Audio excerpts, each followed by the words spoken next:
How are you going to bring your research to life through storytelling? What we're going to be touching on is what is storytelling? What does that even mean? Why does it matter, specifically in the research context working at the university? Some storytelling tips, platforms. I'm sure some of you know some of the platforms that are out there beyond our websites and blogs. There's social media and digital platforms. Finding the actual story in your research, which we'll talk about that because it's different than the content that you have in a research report. Messaging your work to the public is different than the research report, and the tone is different. But everything is factual though, but we'll touch on that as well. Ways you can tell your story, and some examples of researchers who are telling their stories well, and then some U of T resources. So what is storytelling? The definition I really like and that I found is a method of communicating and sharing ideas, experiences, and knowledge in a specific context. So really, it's all about, explaining and sharing something to an audience, a diverse group of people, could be your friends, could be the public, but really communicating your ideas. And for some of you who are researchers, all of you are researchers, your research work, your project work, and how do you explain that in a specific context to a specific audience? And why does it matter? The why is very important. Sharing your research work and storytelling, using it via storytelling or narrative, helps you amplify your research work to a public audience, presents opportunities for you to educate or provide knowledge to an audience as a thought leader of a subject sector or a subject matter. So when I say thought leader, think about those that you're following maybe online or you see in the news doing interviews, and they're called upon as experts of their research. So that's what we're talking about. You want to try to position yourself as a thought leader as you message and amplify your research work. It also is important because it allows you to reach diverse groups of people to share your unique perspective or story. So the photo I use there obviously is Madiane. We know of Madiane, a great researcher at the University of Toronto, and that's a spider on her shoulder. That's a lot about her research work. And she also uses ways through social media, through her events, through conferences, to talk about that unique aspect that she has in the research work that she does. It also matters because it helps to create brand awareness. So you're building your own brand, you're also creating awareness of the U of T brand, and it helps to amplify U of T's research excellence narrative. We hear the president talking about a lot of the research work and innovation going on at U of T, and your work, amplifying your work, will be a part of that, that global and national narrative of U of T's research work. So some storytelling tips, which are very important. It's really important to know your audience. Are you messaging your work to an internal audience, your colleagues, a working group at the university, or are you messaging your work to an external audience, government officials, the public, industry partners? It's always very important to clarify when you're developing content who your audience is. Which platforms are they on? Some of our audiences, as we know, are on Twitter, Instagram, LinkedIn. Some, find their research information specifically to your sector in news articles, in print magazines, and on other online resources. So it's always good to know where your audience is. If your audience you find are a community of people who maybe love science or they love humanities research, and they're aggregating around a certain space, could be a specific blog site that you go to, or they're on Twitter, it's always good to develop content where your audience is on those platforms. Don't feel too stressed if you're thinking, do I have to be on every platform? You actually don't. It makes sense to aggregate and build up content for specific platforms where your audiences are, and not to open up new accounts and put information out there if your audiences aren't there. And take a human narrative approach. It's very important when you're talking about your research that you're writing it in a way that makes it sound relevant to the community group or the target group that you're trying to message your work to in terms of that audience. People want to feel like they relate to your story. So, take a human narrative approach to it. How do you want people to feel after they read your work? Is it solving a social issue? And how do you weave that into your story? And tone matters. When you're putting out content, specifically trying to make sure that you are looking at your brand and the university's brand, it's good to have a professional tone. But then say you were sending out a tweet to maybe an informal meetup group about your research, and then your tone would kind of address the sort of tone that group would sort of speak to. So you would kind of, have your tweet in a certain way, and it's different than when you're writing a white paper or if you're writing a pitch for a news article. Platforms. So I spoke about some of those platforms. Print, newspapers and magazines. We can't count the traditional media out because people are still producing interviews and producing content around these print-based items. Some of them have obviously are print and online, some newspapers and magazines. There's digital content. We know there's social media is always growing. There's always a new platform coming out and to be on. E-newsletters, I'm hearing from a lot of the researchers that I work with at the ISIs, Institutional Strategic Initiatives. They're building out e-newsletters to get their information, their research out to various audiences. A new space for some researchers I'm hearing is podcasts. I listen to podcasts myself. So, that's also a platform that we're seeing researchers use to message their work, interview other people in their sector. What if you were studying climate change or wanting to talk about climate change research, you would have different thought leaders on your podcast who can speak to that issue, or maybe you're just every 2 weeks putting out information about a new trend in that space or your own perspective on that space. So podcasts are definitely an area we're seeing some researchers tap into. Events, we know events were huge during the pandemic. I know we're still in the pandemic.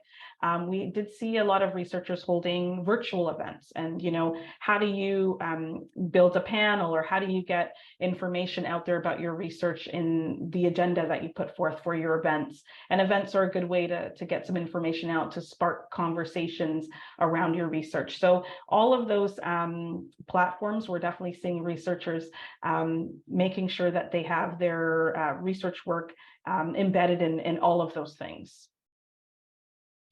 Some platforms tips. Again, know which platforms your audience is engaged on. I cannot stress that enough. If they're on Facebook, meet them where they're at. Add photos and videos. If they're more so connecting offline at events, make sure that your events include opportunities for them to engage with your information, engage with yourself or other researchers about the topics, and find ways they can keep in touch with you beyond the event being done. Be mindful of your tone on each platform. Is this a research article, a tweet about an informal event? Is it just a photo collage and then you just have a caption of what these photos of your research are about? Just make sure you're mirroring the tone that's appropriate for each platform and also your audience. Use video and photos to enhance your stories on social media and online sites. There are so many statistics out there that talk about engagement, and your engagement definitely goes up if you have a video clip or photos that portray your research work or illustrate the work or illustrate the issue that you're trying to spark discussion on. That gives people a visual identity of what you're talking about, and people tend to really gravitate towards video clips and photos. Sometimes people think that you have to have professional, top quality photos. I think the quality is important, but even if it's you, out in the field doing your research and you have your iPhone, takes good quality photos. Just make sure in good lighting and that your hands are steady and you have a clear photo taken. You can still kind of post that as well. You don't have to wait to have the super high production quality photos. You can still capture stuff on your own via your iPhone or even a 1-minute video. So finding the story is very important as well. I've had so many researchers that I've worked with sometimes send me a press release or a report or a briefing note on their research work. But the briefing note and the report is not the news article. It's not the content that's going to get people's eyes on your work or get them interested. So again, you have to have a human element or unique aspect about your research when you're trying to message to the public. Think about the public. I used to work in news, and my executive producer would say, write to a grade 8 level. So not diminishing the quality of your writing, making sure things are still factual, but writing in layman's terms, writing at a knowledge set so that anyone that picks up a magazine or sees a tweet about your work or sees a LinkedIn article can actually understand it. So it's always good to take the research report, look at it, find what's unique about this research. Is it the first of its kind at U of T? Does it speak to or impact a national or global community? Is it something that you're finding a cure or solution that's going to help a specific group? Does it touch on a researcher who's diverse, or a story about equity and research? You have to find the angle in your work. You have to find that thing that's going to make people turn around and look and say, okay, that's interesting. People want to feel like they can relate to your research work and it's relevant.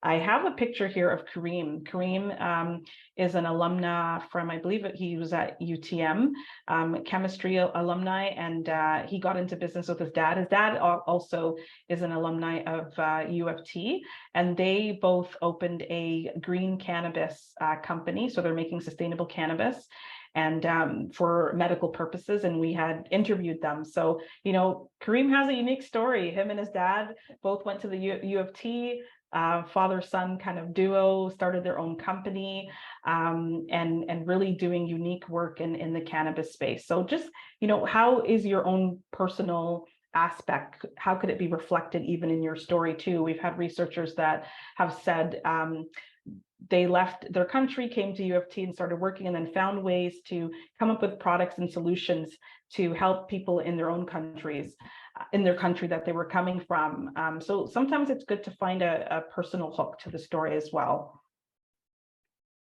Ways you can tell your story. So the examples I'm going to give you are things that you can do on your own. I know sometimes there's a lot of pressure if you have slim resources to develop communications and marketing pieces, or if you have a very robust team. Sometimes we don't have robust teams, we don't have robust resources, but as a researcher who's maybe trying to get your brand out there and become a thought leader, there's things that you can do on your own, just with your iPhone. As I mentioned before, iPhone quality, camera quality is pretty high, so you can definitely use that as a resource. So you can generate snackable content, and snackable content is like a 1 minute or shorter than 1 minute video clip of a unique fact about your research, or share a day in the life. What is your day? A day in the life of a researcher, whatever research you're covering. What does your day look like? Some people go to their labs, they go out into the field. Sometimes maybe it's just you brainstorming on a, with a whiteboard on ideas for your research. How can you turn a day in your life into some content, and then posting it across social? Leverage photos. So if you're on Instagram, you can get 6 to 10 really cool photos of your research. Remember, I talked about that visual narrative. You can share your research in a visual way, and add that to a post, and then I think you can add up to about 10 photos on Instagram and on your feed post, and have a carousel or collection of photos, and maybe you can have some information below on what those photos are and how this is a part of your research and sort of the research that you're covering.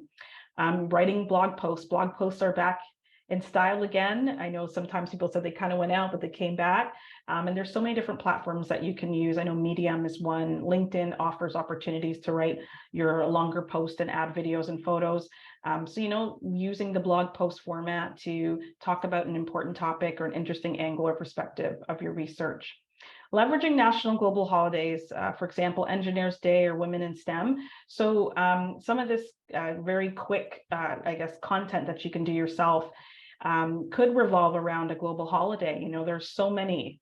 As I said, Engineers Day, there's International, there's Earth Day coming up. So if your research has anything to do with one of these national holidays, you can, create some content around it so that you're a part of the larger sort of current affairs conversation on that national holiday, but with your own spin, with your own angle to the story.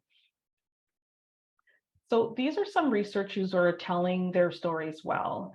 I featured Deborah Raji in the first season of Groundbreakers, a series I produced for U of T, where we looked at researchers and the work that they're doing in terms of research and innovation. She does a lot of work around AI and social justice and facial recognition. She's got some stuff on Twitter. She was a part of a Netflix documentary called Coded Bias. And I just think that she's really great in terms of advocating for the work that she's doing around AI and facial recognition and sort of the risks around AI in that space. Secondly is Helen Tran. We featured her as well in our Groundbreaker series, and she's very interesting as well. She works in the Department of Chemistry, and is also working with one of the ISIs called Acceleration Consortium on creating different materials. So Helen works a lot with polymers, and think of that stretchy plastic that you may see if you look at her work, but also her designs and the stretchy polymer stuff goes in our wearables. Sorry, I was trying to remember that. So a lot of us have Apple Watches and wearables, and she designed some of that stuff that goes into the wearables to check our heart rate and various health metrics. And she's done stuff with CBS Morning on various shows. If you check her Twitter account, she's always talking about her research work in unique ways, having photos and bringing in different magazines. So, it's always good to look at other researchers in your pairs who are doing, who are amplifying their research work in cool and unique ways. And it's always good to see what else is out there. And maybe when you look at some of the work online or the way that your peers are amplifying their research work, you can get some inspiration. It's not stealing, it's inspiration. And I think we all scan things online to see what other people are doing, but these two definitely stand out in my mind as two who are doing some interesting work with sharing their research work to the public. So some resources at U of T in terms of when you have completed developing some content around your research, there are some external opportunities to message that out to U of T's community and the public. And then there's some internal supports as well if you want to message some of your research work to an internal community. So external, many of you know U of T News. That's the U of T News site that all of the things that are going on around the university, whether they're initiatives, research projects, events, awards, all of those things you'll see through U of T News stories. And that's more of an external facing website for the university, our central U of T News channel. U of T also has social channels as well. The central ones are at U of T and at U of T News. VPRI, which is the Vice President of Research and Innovation, they have a Twitter account, at Research U of T. And some of the ISIs and the researchers that I work with ask, once they've developed some content or they want to message some of their initiatives, can the research Twitter account, can they retweet that? So sometimes they do that as well. We have a media relations team. Philip Davos, my colleague, is the head of that media relations team. And what they do is they work with some of our faculties and researchers to secure and to look at maybe media opportunities.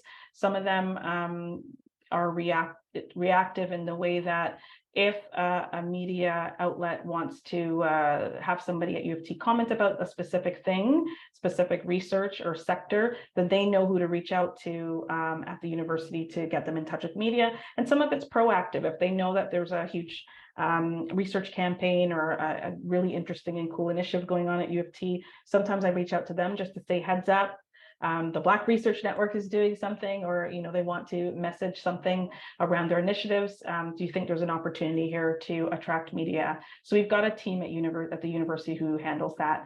The Brand Hub, they also have, and I have a little icon there, Defy Gravity. They have templates that the university community can access and use, and I'll leave a link to that with Maria and Tina, and they can pass it on to all of you. They have templates for developing PowerPoints. They've got a small video clip that some people use at the back of their videos that talk about U of T's Defy Gravity campaign. And that's the brand campaign for the university. I'm sure many of you have already seen that already, but if you want to go on that link, you can see the different assets, Word templates, PowerPoint templates, understanding the brand colors of U of T. So it has a lot of assets on this online platform that you can use. On the internal side, the bulletin, so that's U of T's facing internal newsletter. So the bulletin goes out to the internal tri-campus university community, the Center for Research and Innovation Support. I'm sure many of you already know about CRIS, but they also have some newsletters that they put out to their community. So if you want to try to get some of your information through that platform, you can use that. Grad School e-news goes out to our graduate community. And sometimes I work with the person that's leading that platform to get information there specifically for that community. Research alerts, maybe some of you are getting those. I'm not sure if some of you are or not. That's sort of at the institutional level. Certain announcements about research grants and research partnerships and things like that go through that channel. And then again, I added the brand hub again that you can leverage to use Defy Gravity templates, and that's the university's brand platform. So are there any questions? Actually, no, I heard that we're going to do questions at the end of our presentation. My colleague Fahad Pinto is going to speak next. He's with engineering, and he's going to talk a little bit more about what engineering's doing to message some of their research work, working with the dean, and getting some of their initiatives out there to a wider audience. So over to you, Fahad. Thanks, Ainka. Can you hear me, everyone? Thumbs up. Can you hear me? Yes, okay, super. Thank you. So I wanted to go a little bit deeper into how communications professionals approach disseminating ideas. How do we take research and translate it into content that engages your audiences, either connects with news media or engages with your audiences online? So in keeping with our research focus at this workshop today, I wrote it down as a formula. Most often people working in comms, they tend to approach communications, working with a comms approach, they tend to approach it with this formula or an interpretation of this formula. And if they don't, I highly recommend it. Basically, it's what's your message, what's the emotion, and how will you combine them to drive action? In other words, what do you want your audience to know? What do you want them to feel? And what do you want them to do? So I'll expand over these over the course of the presentation with some examples of how we've incorporated this at the Faculty of Engineering. So what do you want them to know? This is a good place to expand on what Ainka talked about. Why should your audience care about your research? How do you connect your research? How do you connect your research with your audience? Where does your work fall in the big picture? Apologies in advance for the blurriness of this photo. I should recreate it on a computer instead of using this photo from the whiteboard. But basically, this is one way to visualize your narrative. What we try to do as storytellers is to highlight your brand and your research and how that can have an impact in the world, for changing it from the way it is right now and connecting it to the way the world could be. Your research is transformative. And you'll see at the bottom how we use storytelling, a storytelling framework. In this case, it's Freytag's plot structure pyramid, but we can use those elements to create elements of engagement with your audiences. So where do you start when you're thinking of your research and your personal brand messaging? My suggestion, which I'm borrowing from Simon Sinek, is to start with your why. So in a TED Talk in 2007, Simon Sinek introduced this diagram and he called it the golden circle. And he uses it to illustrate the concept of purpose for brands, which can be individuals as yourself or organizations. And nowadays we hear a lot more about organizations really bringing their purpose to the forefront. But in 2009, it seemed to be a bit of a novelty. By the way, I don't think his thoughts on purpose are new in any way. It's really wisdom passed down from generations from our elders, and Sinek just repackaged it to make it sticky again. And I think he would agree with me as well on this. So, but I'm digressing. Basically, he used an example, and I'll just quickly highlight it now to give you an example of how to envision how this circle works. So he talked about computers and using Apple as an example. He said most organizations start with the outside and work their way in. They may not even get to the why. So in the case of computers, a computer company may say, we make great computers. They're beautifully designed, simple to use, user-friendly, want to buy one. But the great organizations, and I believe, and we've been pulling this into storytelling on the whole, starts with the why and works its way out. What's the why? So for Apple, it's in everything we do, we believe in challenging the status quo. We believe in thinking differently. How do we do that? Well, we create beautiful things. They're simple to use and user-friendly.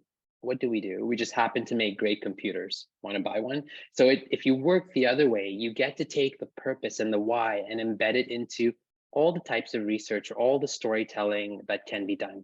At our faculty, we developed an editorial strategy with our purpose embedded in it, really to help our staff within the faculty's communication network rally around this why in their approach to communicating content. So I'll wrap up this section with some questions for you to think about. Why does your research matter? If you were not doing your research, would the world be missing out on something? And why should the world care about your work? So this is going to help develop the what do you want them to know? Hold on. There we go. And then, so what do you want them to feel? This comes to emotion when we craft a story about your research, or even more specifically, when we talk about your latest discovery, your latest paper you've published. How might you tell your story that elicits an emotion? We tend to connect more deeply with content and messages that make us feel. So think about movies or books or even news stories, ones that might evoke an emotion. What feeling might you tie your story to? Do you want your audience to feel joy, excitement, pride? Do you want them to be moved? Do you want them to feel a sense of urgency? By the way, this is another slight digression. That's my cat. Her name is Bagel, and I thought I'd throw in a slide just to show you how much I love my cat. Don't be fooled. She's really happy in each of these photos, and looking at these photos makes me feel joyful. But I'll talk about some of the examples that we've used back to the presentation, and just some more general in our campaigns, and then some more specific. So in this first one, we challenged ourselves to rethink about our dean's welcome message to our community at the start of the school year. Our goal was to increase engagement and create a feeling of excitement and belonging. So we asked Dean Yip to jump on a TikTok trend at a time, which involved answering 3 questions with some hand choreography set to some music that was popular and was being done a lot. It was a trend. Our dean's a great sport, so he was happy to participate. And the posts generated some great engagement and feedback across the platform. Here's one where an alumnus is talking about and applauding the dean and the faculty for humanizing the faculty and the profession. Another example was UCheck. When it came time to remind students and our staff to do their COVID-19 related safety and complete their UCheck, the dean again was happy to jump into another TikTok trend. And as you can see, he really caught the acting bug. In his approach, there is the focus on the message to do the steps and to go through UCheck.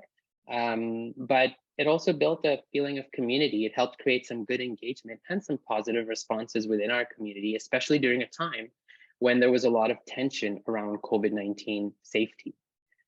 More specifically to research, this is one I really like. Ben Oyang was one of our PhD students, and he leveraged humor to engage his audiences with the work in his lab. So he created a really short video in which he used a pipette, and as he squeezes it, it makes a squeaky sound, which sounds similar to a really popular top 40 dance song. And so he turns his lab into a bit of a dance hall with some filters on his phone camera. It's a really simple way with his phone. As Ainka said, you can just use your phone to create engaging content. And he tied humor and joy, the feelings of humor and joy, and perhaps brought a broader audience to connect with his research and the work he was doing in his lab.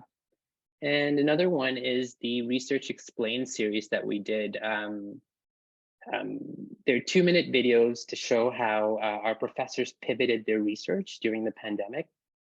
So what we did was to tie their research into the news cycle, showing how their research impacts current events that people are already focused or were already focused on. In these examples, we were highlighting research around emissions because they were much lower during the shutdowns, virtual collaboration at a time when most people were switching to Zoom meetings and such, and supply chain analysis as we were looking to get more PPE and other things during the pandemic. So if you recall within that storytelling framework, that blurry image at the beginning, the brand or the research that these professors are doing, it connects with the world that is, that's their current situation, but also it connects to a world that could be. So the research has impact. And so these videos were created to inform, but they were also designed to elicit pride in our U of T engineering community, and a sense of hope that our researchers are working towards designing a better world, which ties back to our editorial strategic sentence that I shared earlier. So finally, oops, there we go. What do you want them to do? So what do you want your audiences to do once they are, they know and they feel your message? One thing is to connect. We like to connect with, we'd like our audiences to connect with our work, our labs, our research, and the content we put out.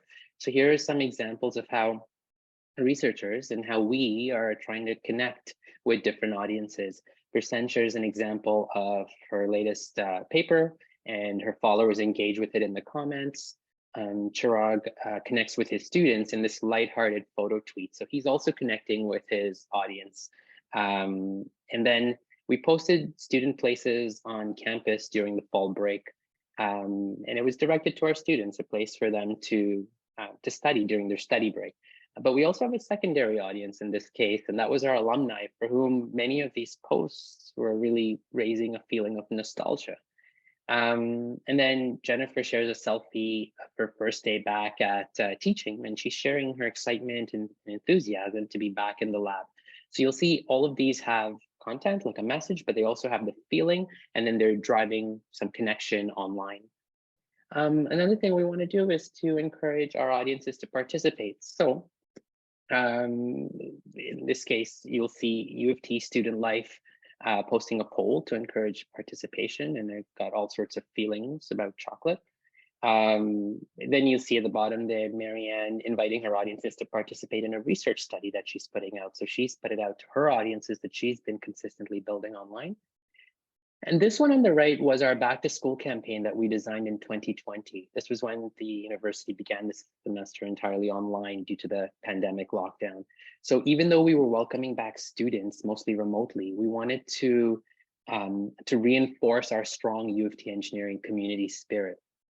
And we wanted to highlight to our students and our staff and our community strategies for success, and then the supports available. So we created a virtual capsule wall, and we invited staff, students, and faculty and alumni to participate, to share short video messages answering questions that we created in advance. These are 3 of the 9 questions that we had in themes. And we had a great response. We were able to amplify messages of reassurance and build a feeling of excitement and belonging virtually, which really encouraged our community to engage and participate in this campaign. As you can see, if you keep scrolling down, there are further videos, and everybody was talking about the tips and how they had success when they were students, if they were alumni, others talking about what they were most enthusiastic about, and some sharing tips on how to balance work and research and wellness and other activities. So this was the Back to School 2020 campaign.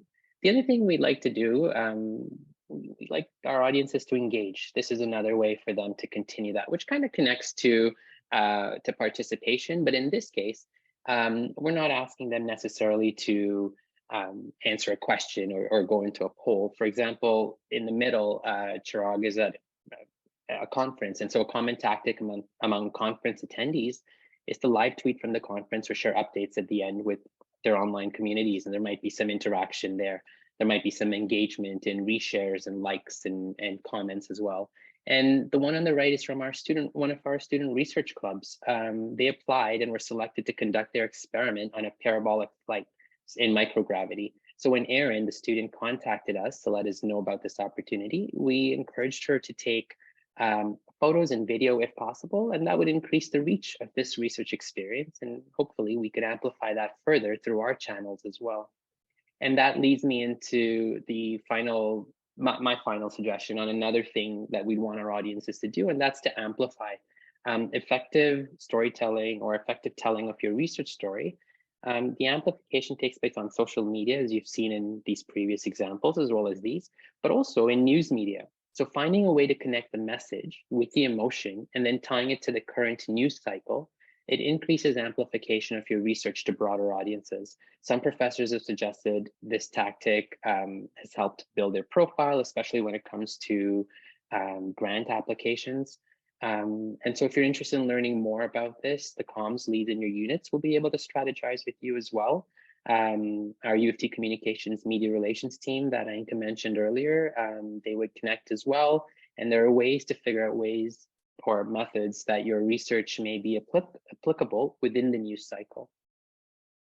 And my last slide, finally, I'm grounding this presentation with this slide, which is a template of the creative brief that we use in our department when creating communications campaigns. So you'll see among the various things we consider, looking for the objectives and what are we going to deliver and the target audiences, which is really where we usually start. What's the audience and what are we trying to achieve?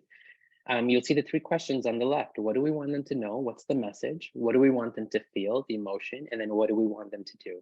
Audience behavior. And we've got other things that Ainka touched upon too, the tone and the outcomes and how we'd measure it. But the next time you have a research paper and you're thinking about communicating it more broadly, consider asking these questions to help you shape a story that will really try and connect with your audience. What do you want them to know? What do you want them to feel? And what do you want them to do? And yeah, that's the end. Hi, everyone. If you have questions, please feel free to raise your hands using the digital and on Zoom. Otherwise, feel free to drop your questions in the chat. Or if anyone's shy, is anybody working on an initiative that they're hoping to share publicly or on a website or through their social media? And do you have any questions on maybe how you could go about getting some more engagement or just hitting the right tone, as Fahad also said, with some of the messaging on the specific platform that you're going to put your information on? I have a question in the chat from Paula. Great presentations, and you shared some great tips. You included a lot of do's. Are there any don'ts, you'd say, or things to avoid? I would say one to avoid is, just try to remember, again, the talk that I had mentioned about your brand and U of T's brand. So you're representing yourself as a thought leader, but you're also representing the university. So I would say sometimes we know social media can be a very challenging space to be in, depending on what conversations you're getting in. So just being mindful of the culture at U of T and, you being professional and trying to, have a culture of understanding and of just stepping back. Because it's sometimes for some people, it's very easy to get into arguments with people online. And I know your work, we're all very passionate about our work, but I would say if you have that situation, just step back from it and maybe not get into any type of verbal online argument about anything. It's just, social media has lots of information and it does some good, but then it could also be a place that could be very challenging sometimes to be in, especially now, but the times that we're in, some spaces can be very divisive. So I would say just not take it upon yourself to kind of get into that, just kind of maybe step back from it and just always kind of align with the culture of, working for the Institute and also building your own brand. Fahad, did you want to add to that? I don't know. Yeah, I was just going to just put a period at the end of that and say, don't feel like you're alone, because there's a great community of experts around and with communication capabilities. And so if you ever have a question, whether it's social media or news media, there's media training that's offered as well in many ways on how to approach media and how to run an interview. There's a lot of resources. So I'm just highlighting that. And you don't ever have to feel hesitant in reaching out to various communicators across. We're very fortunate to have a community of experts at the university. And I think a do, I know we're talking about don't, is exactly what Fahad said. If you have a question in your mind about content you want to put out, but maybe you're thinking it might not be a good idea or it might be a good idea, it's always good to reach out to a comms professional, and we can walk you through and just maybe kind of give you our perspective, and that might help you clear your mind or make a decision. But as Fahad said, it's always good to ask and to reach out. We're definitely here to help. I see Kamala's hand. I joined late. So are you only for the Faculty of Engineering, or do you support staff across the university? I'm only at the Faculty of Engineering. Okay. And I work with UTC, so I specifically work on research based communications. So the strategic initiatives, I work with them. The BRN is one of 20 strategic initiatives. So I provide a communication support to that community. But because I also work with UTC, which is the central body of communications at St. George for the university, I can get you in touch with other colleagues, or I can bring your questions to my colleagues and act as more, in my title, the word is advisor, provide more advisory support if you need any communications help. Okay, thank you. Sorry, just to add a comment, the bit you said about making people feel an emotion. 10 years ago, somebody said that I should use that for interviews. And ever since then, I've had more success. So I think that applies to just, that we're humans and we like hearing stories and we like feeling. So you can use this technique across many different situations. Definitely. So great talk. Thank you. Thank you, Kamala. That's a great point, actually, because and each researcher has their own flair for storytelling. So there are some who are more here's the work and I'm getting the work, and it's a little bit foundational in that sense, or it's more technical. And so for them, it's finding that finding a way to tell the story, finding their why, how it fits into the bigger picture, and bringing that emotion on. But some researchers that work in fields like politics or the arts have the ability to bring a lot of that built into some of their work as well. So it really varies. Yeah. Yeah, no, you're making sense. Yes, I'm from the social sciences, so a lot easier to do that.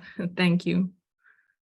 I was going to say some of the articles that that appear on U of T News. Sometimes it's conversations with the researchers to figure out how to frame their unique perspective. But I find a lot of researchers are very open in sharing their past. In terms of one researcher I had worked with, got into heart research and heart health, and she was saying that when she was little, she was always taking care of the animals at her home and putting a Band-Aid on the teddy bear, and then wanting to take medicine and wanting to get into heart health.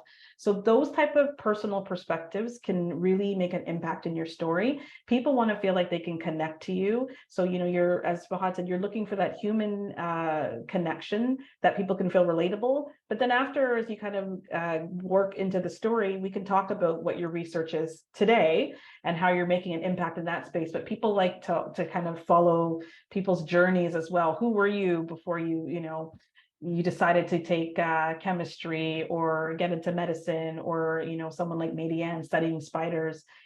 How does your perspective and your background and where you're from, how does that sort of show us the journey of your work and who you are today? And I think people definitely connect with those stories, instead of just getting right into the research where your first sentence is, I developed a research paper on X, and then that's it. It can be a bit dry. So sometimes it's nice to kind of infuse the personal journey and personal perspective.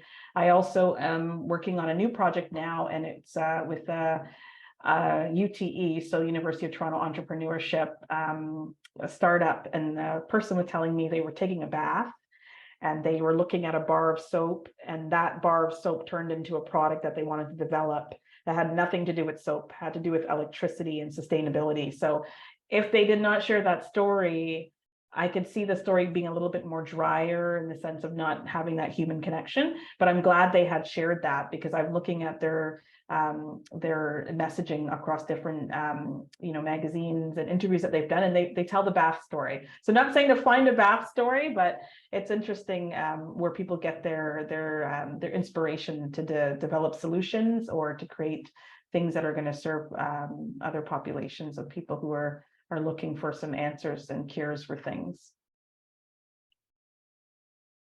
Okay, there's a question in the chat from Nathan.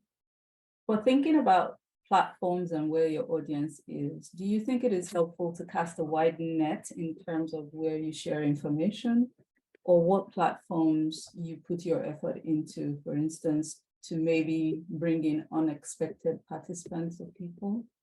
Or is that generally not a good use of time? Fahad, do you want to respond to this? Sure. Yes, we get asked that question a lot. And I always start with, who's your audience? Who are you trying to bring in? What's the audience? Can you define them? And then where are they? And in that case, with that information, you can decide, one, how broad up, how many platforms are they on, and whether you have the capacity then to manage the platforms. Because what can sometimes happen is one can get bogged down in just trying to manage each of the platforms. And the way these platforms work is if you don't have a pipeline of content or some sort of engagement happening regularly, you've probably stumbled upon an account that hasn't posted in a year or 2 years, and you lose track, and it reflects differently on the brand. So I typically say, if you can do one, but find your audience and a little bit of research on whether your audience is there. Many people might be on LinkedIn because there's the professional network there, but others might find more engagement in the visual element. We find a lot of our students and parents and some of our staff as well are on Instagram. And so we tell the story a little bit differently there, but we find a lot of our alumni are on LinkedIn. That's just the way things have moved around now and where they've decided to follow us. And so as you build that following, I always suggest, look at your capacity, start with your audience, then look at your capacity, and then start small. And as you build the capacity, you can cast a wider net. That would be my suggestion. I would also add, sometimes I find some of the researchers that I do work with will say, it takes a long time to build an organic audience. And when I say organic, naturally people coming to your platform to read your information or engaging with your information from the beginning. And then you'll have a following of people who specifically come back to that platform because, again, you're a thought leader in that space. You have a unique perspective to share, or they're just interested in your content. So be patient if you're not seeing 10,000 followers 5 days after you open a Twitter or Instagram account. It takes time to build a community, and you want a good community. You don't want 10,000 people who are not interacting, engaging with you, or not a natural community. You want to kind of build, as Fahad said, build small and grow organically. I will also say, don't feel the pressure to be on 10 platforms, because it is a lot of work to generate content, consistent content on each of those platforms. People tend to leave if you don't have consistent content. And when I say consistent, if you normally post something on a Tuesday and a Wednesday or 3 times a week, people are coming back to see what new information you have. If you open up 10 platforms and you only have time to populate one and provide up-to-date factual information on one, and then you have the other ones that kind of look like a ghost account, people tend to not stick around long, and your brand credibility kind of goes down. So you want to build trust and you want to build engagement, but as Fahad said, it organically is always a good way to start. I have a question. That kind of falls into what you just said right now, Ainka. So much of developing content, but also building a community around it. So much of it has to be grounded in trust, right? So what are some of the main things to consider when building a community around your work, especially on social media? Fahad, do you want to talk, since I just talked last, and then maybe I can add something, because I want to be fair to you as well. Well, yeah, no, absolutely. I think being authentic and being yourself is how it's very transparent and reflective. One can try to create a persona, but it doesn't last long, and it just takes so much effort. So being authentic to your voice is really important. And you'll notice different researchers, who some of the more popular ones, they've all developed their own voice. And that voice, if you're staying true to it, it helps, the community comes around it. Bouncing off what Ainka just said earlier, was there are some organizations that they count followers and they measure the number of followers, but it's better to have the value in a following is the engagement and the interaction and the comments and the other types of interaction that happens. Social media is a conversation. So if you have 10,000, it's not about you just broadcasting and publishing updates. It's about the engagement that goes on. So I'd rather have a community of 100 that I can maintain, but that add value to the work I do, than trying to build a community of 10,000. And it's, they're sometimes following, they're engaging. It all depends on the value that your follower adds, and that'll drive you to. I'm always smaller, stronger community is more efficient and effective.